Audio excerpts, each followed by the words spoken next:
Hey everybody, what is going on? I hope you guys are all doing well, and welcome to another tutorial video. In this video, I'm going to be explaining to you guys how you can use Trello to help you with YouTube. So let's get right into it. Now, while you can integrate those two sites with the help of third-party software such as Zapier or Make.com, which I would recommend if you plan on integrating two services or websites together, it is possible to do that. However, that's not very practical.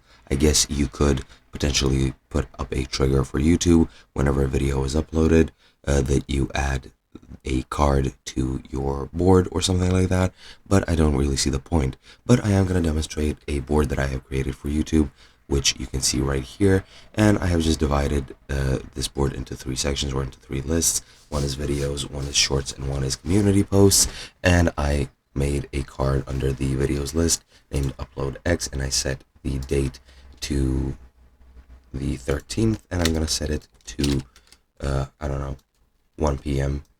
Why does it do that? Well, 1 p.m. should be enough, and I'll set the reminder to 10 minutes before, just so I know when to upload, and click save. I could also label it whatever color I want to make sure it's done or not done, or based on priority or whatever, assign it to another person if I have a collaboration channel or something like that.